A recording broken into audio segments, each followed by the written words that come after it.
Oh, yeah. And hello, we're back to part two. Sorry about that, guys. Razor, you should feel honoured, mate. You get a two-part special. We've just been having a chat offline about some of the old characters of racing. One of them being Jim Houlihan. Razor, what can you tell us about him? Well, it was just he was doing the picnics. He used to go there all the time and packing up cups, Balmain cups. He'd take maidens there that couldn't win a race. He'd take these good horses there that were, out of form a little bit and try to get them back into form. He'd always love a bet. His main man was a bloke called Jeff Shute. He was a bookmaker. He used to put all his money on him, and he used to have a decent bet and just to look after everybody accordingly. He was a great man, great fella. So who were some of the other rippers that you've ridden for over the years? Plenty of blokes. I remember a bloke called Eric Murphy when I first started, and S.E. Murphy, and I rode 4 winners for him at Balmain one day, and I rode 5 for the day, but 4 for him, and it was a great bloke. It was actually. They got all the stake money, and he just kept saying, "What do you think about the next one?" I said, "Yeah, keep going, just let it ride," sort of thing, and back in them days, you used to let it ride, and of course it was, used to add up by the end of the day. The power of multiplication, as they say. Yeah, beautiful. No, there's a lot of good blokes I rode for. My old man was, he's a great trainer, very ordinary horses, and he had a lot of slow horses there, and I used to, we used to work them at the track, and they'd, work canter a lap and go 7 evens and brush home in a 3 and 40. And I'd get off and I'd go, "This is no good, this thing." And he'd go, it'll be right. And he'd find a race for it, mom made somewhere for it, and he'd back it and it'd win, and you just go, how did he do that type thing? But lots of good old trainers, good old horsemen. They weren't just horse trainers, they were horsemen. So there's a lot of difference really. So obviously that's one of the big things that's changed over the years is some of the depth of the horsemen that are in our game. What are some of the other significant changes that you've seen come through in the last, say, 20 years? Oh, look, I think it's probably got better. I remember I was trying to push for jockeys to getting paid, and we're getting paid everywhere else. We're getting paid in New South Wales, and they're called non-professionals up there at Pine Stable, and we just kept pushing it here, and Di Clover and I were pushing, trying to get money, and just because saddles are just as expensive for us as they are for Craig Williams and Damien Alder. They're the same price. We don't get a discount. So and we struggle. We struggle to people to do that sort of stuff. There's always extra saddles in a room for anybody. I used to have a 2-stone saddle, and everybody used to borrow that when they were light. So stone saddles and all that. So I'm always quite happy to lend saddles. Doesn't make any difference. They've got to be used. So that was probably one of the best things that's happened. Is you can actually, it doesn't cost you money to go to the picnics anymore. If you have a grubby day and you have 5 rides and you're dependent on some of the trainers to give you a sling, a bit of petrol money, well, you don't have to worry about that anymore. So that is, very good, I'd say. Like yourself, I remember driving all the way to the far reaches of Victoria, and they didn't have to pay us when I first started. Luckily, it was only for a couple of seasons because I was certainly going backwards to start with. But like you say, it's still a $600 saddle, whether it's for me or Ollie. And we had to have our own gear and replace all of our gear as we went. So there's a lot of us that are very grateful for the efforts of you and Di Clover and the rest. It's certainly made it a lot easier for us. Just on that, guys, and for the people that listening that probably don't know that all that is at your own expense, your boots and your whip and your saddle and all that. What sort of prices are we looking at combined when you came in with your suitcase to a race course and you got all your stuff in it? How much is all that worth? You'd probably be looking at a couple of grand worth by the time you saddles. Most saddles are $500 or $600 now. Mostly more expensive than that. And if you're taking 3 or 4 saddles, well, naturally I didn't pay that. I've had them for years, but you go and buy a new saddle now, one of those little lightweight things, and I think they're $600. They're still $400 and they weigh 50 grams. Yeah. Anyway, you buy one that's 2 kilos. Staying on weight, I know that. Yeah, I know. It's ridiculous. Best thing ever invented. So best thing every minute of you jockeys when I see you get to the race course and you got your little wheelie suitcases. Massive invention for you Yeah. guys. Yeah, no, it's It's, good. I'm still a bag carrier, me, but anyway, I'm still old school. Yeah, I'm a little bit fortunate. I've normally got somebody to carry my saddles with me, and thank Christ my bag's on wheels, because otherwise it'd take three of us to carry it at times. Yeah, there's a bit of Couple of weight, times when that's we've for sure. logged in to ride, when we've logged in to ride 70 kilos or whatever, and you're running around at I think when I first started at the picnics, I was only running around at about 58 kilos. So I'm a little bit heavier now, so there's not quite as much lead, but well, geez, there's still a bit there. So you have to Yeah, supply so- your own weights as well. Absolutely, everything Yes. that goes on the horse except for the bridle and blinkers and so forth, we supply. So, So the silk, racetrack don't supply the weights to put in your saddle. shit, no. No, that's the That's jockey's staggering. job. So That's staggering. yeah, jockey's job. So No, no. we're gonna make the Right. weight. Wow. We do. Yeah. And it was quite funny. I don't know, but I rode in America, and they actually have people that sort your weights and your saddles and everything out for you, so they'll know what weight you are, and then they come in and they find your saddle, your weights, your packing, and all the rest of it, and they make it up. So then you just walk out, you pick up what they've given you, and you weigh out. That was really surreal. That was unreal. It was quite funny. Geez, you'd actually. have to trust them. Look, they're paid by the club, and it's part of that. Part of their contract is to ensure that nothing goes wrong. Okay. So yeah, but yeah. So what have you got any particular wins with your own horses, Razor, that are particularly good? Probably. I remember an old horse we had, old sprinter called Elegance. He was a great money spinner. He won, I think, 8 races, and they used to have the bookmakers sprint series, and we won a couple of heats going into Hillsville, which was the final, and I thought he was an absolute certainty. And I rang my brother Vic. I said, "You better come up," and I think we're allowed to bet these days. I think we were, and I said, "Better come up with the money on this." And so we had a couple there, and anyway, we saw a price. I said, "It'll be 6 to 4, but doesn't matter. Just have a couple of grand on it. It'll just walking." And he come back in. He said, "This is 4 to 1." And I said, "Holy shit!" I said, "We on yet?" And he said, "No." I said, "Well, don't waste time. Get back out there and get it back on." So, and he said they've all said it can't win. I said, "Yeah, well, they're all wrong because it's all just walking." And I gave him a cruisy time at Balnarring about 10 days before, and everything was unlucky behind him and all this. And I had 4 or 5 months up my sleeve, and I remember he just box seated right behind him, and I just had to give one a little shove out of the way, come out of the corner, and yeah, the money was on, and away it went. So yeah, I've got a photo here somewhere with a big cheesy grin on my face, about 50 metres out, and out with the bat, but still going, but about 3 or 4 in front. So yeah, so that was a very memorable one, and yeah, he was a great old horse, and yeah, he never let me down. He just when I finished him up, he got beat twice when we backed him, which was very unusual. I think the 8 times we backed him, he won. I think we backed him 10 times, he got beat twice. So yeah, we pensioned him off. But he was a lovely old horse. Yeah. That's a pretty impressive effort. Now tell me, for anyone out there who doesn't know, your brother is Clayton Douglas's dad. So Yes. have you got to hold the Everest yet? No, but I've been up there. I've seen all the. We went up there the other day, and when he got home, and called in the morning, and yeah, showed him the trophy. I actually did hold the trophy, but yeah, I didn't get any photos with it. But I took a photo for all the strapping that went up there with Giga. So yeah, they're all pretty excited. Naturally, all excited. It's biggest race we've got, and for him to do it at such a young age with such a very unfashionably bred horse, it was Pretty unbelievable. Fortunately, Giga doesn't know he's only by scissor kick, and tell him he's a champion. So yeah, so he believed us, and away he went. Yeah, what a superstar he is. Must be pretty good being able to watch those sorts of things unfold, especially when it's so close to home. You guys are It is.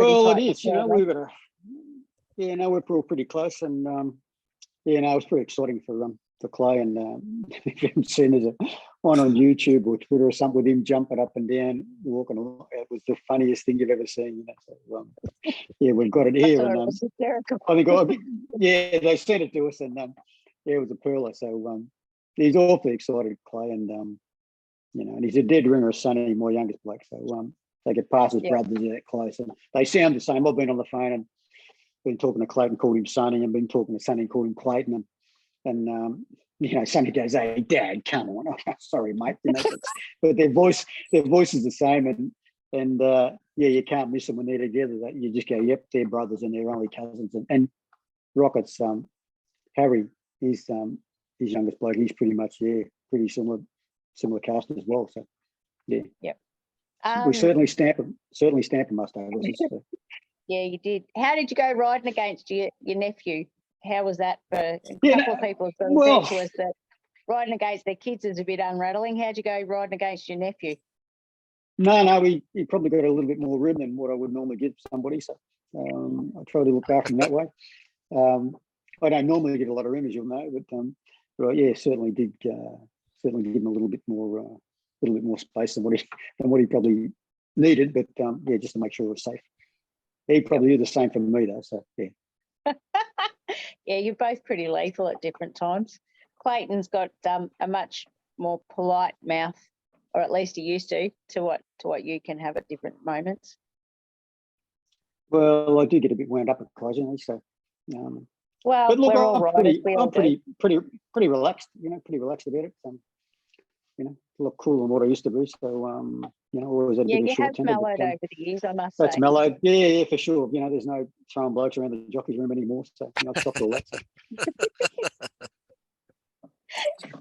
You have seen some of the great rivalries and hotheads roll through the jockey's room over the years. I can well imagine the compliments that used to fly around there too. Oh yeah, there've been some beauties. I remember one day at Balnarring, I just a bloke nearly killed us, and Leon Cook was the steward at the time, and I walked in and he said something. I just grabbed him, just pitched him, and Leon goes, "Oh, stop! I knew that had happened." I said, "Well, you should have stopped me." So anyway, got away with that one. But I had the pleasure of going in the jockey rooms at Hillsville the other day, Razor, and I saw you in there, and actually saw a couple of broken chairs and a hole in the wall. That wasn't you, was it? No, not. No, I've been a little bit lethal at Balnarring. I've had a few tantrums at Balnarring, and you have tip tables over at Balnarring in the steward's room and all that sort of thing. So, yeah, in the steward's room. Yeah. Back in the old days. That'll cop you an extra couple of weeks, wouldn't it? Well, I actually got away with it. Because I think I was right. So, but yeah, the funniest part was I tipped it over and just lent it on him, and it was a bit wound up, but anyway. Lent it on him. Got away with it. That's gold, mate. That's magnificent. All right, Danny, have you got a 12 in 12 for this great man? I haven't really, because I've asked him all as we've gone. I'll be honest, I've let the side down terribly on this one tonight. Who do you like to beat, Razor? Current jockeys. What do you mean? Current jockeys. There's some. Anyone at all. Yeah, I'm happy to beat them all. I don't like getting beat. And, okay. Happy to beat them all. That's a good answer. Look, I've got we get a good lot of us here at the moment, and we all get on pretty well. So you do. Yeah, there's no real rivalry as such. Yeah. That's a pretty good crew these days. We all get along quite well, so it's always entertaining. I hear that you all yell at each other and abuse each other, but you still say you love each other. Yeah, but that's normal. That's It's like mates playing on rival footy teams. Do that in a normal workplace and you'll get sacked. Yeah, but it's a bit different. You go when you go out there, you've got a reason, and you've got to try to win the race, and that's it. Exactly. No holds barred. So that's the way it goes. It's funny. Yeah, exactly. Don't hold a grudge. All right. Exactly. Life too short. Before we say goodbye to Razor, Danny, you've got if anyone has seen racing.com, there was a video that got posted today. You've got a bit of a special girl running at Woolamai on Saturday. If anyone hasn't seen the video, just quickly tell us about her. You also part own her. Oh, I was so- trying to keep it quiet, but okay. But yeah, look, I was lucky enough that Paul and Colin approached me to see if I was interested in training a horse, and her name's Splash of Paint. And she's very appropriately named. She's brown and white. So, Razor, don't ask me if she's the lead pony when we get to the races. Although, yeah, she's certainly got the right colours going for her. She's just yeah, the she most can't- amazing thing I've seen. It's Yeah, if she- people have a look at the video, and if you're at Woolamai on Saturday, go out in the mounting yard. She's just amazing. It's hard to explain what she looks like. She looks like an Indian chief's pony. That's what she looks exactly. like. I was told. I call her the cowboy Indian horse. Exactly. Yeah, Maybe you should and- ride her and- bareback, Danny. I'll part. No, I've already done that. We went to the beach this morning, so she Okay. she had a lovely paddle round in the water down at Safety Beach this morning. Okay. She's a lovely little mare to have around. She's coming off about 12 months since her last run, so she's literally stepping out just to get her foot back in the field and see how she pulls up. She's had a couple of niggling issues that I think we've got pretty much ironed out. She's feeling well, and she's up against a pretty tricky field. There's a couple of very speedy horses in that race. But I'm really looking forward to her being able to get back out there and see how she goes. She's competitive by nature, and don't let her small stature make you think that she is a pony, because her personality and her sass certainly make up for it. She wants to be about. So She's over the greyhound distance, as I call it, 888 metres. It's a pretty short race. Chinese New Year, yeah. Look, and I'm treating it as a trial for her. She's the race meetings that we've got coming up are quite a hike away, and I didn't want to travel her that far. Being first up for 12 months, I thought that'd be too taxing on her. Yep. And I just wanted to give her a nice run, short, sort of close to home. So Good on that's you. what we're there to do. Well done. So- You've got her up and running, and that's we can just hope she gets through it safely, and we'll take it from there. Now, I'm Razor, pretty positive she'll be fine. So Good. yeah, good luck to everybody involved, luck to and everyone. good luck to everybody competing this weekend. So absolutely on the 2 meetings. Now, Razor, my good friend here, he pricked his ears up when you said you live in Summers. He likes to go to the beach a bit. What's the beach like down there? Oh, we've lost Razor. Can't hear him. no comment tonight. Is He's it? run away. No, can't hear him. I told you were going to scare someone off with Chris one night. Sorry, Razor, we've lost you.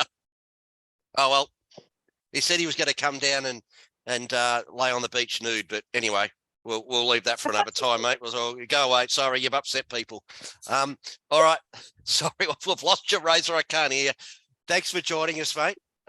Real absolute pleasure and honour, mate. And again, we could have had you on for another 2 hours, mate. There's so many stories you could have told us, mate. So Thank you very much for jumping on board with us. I can see what you've done, Razor. You've muted your phone.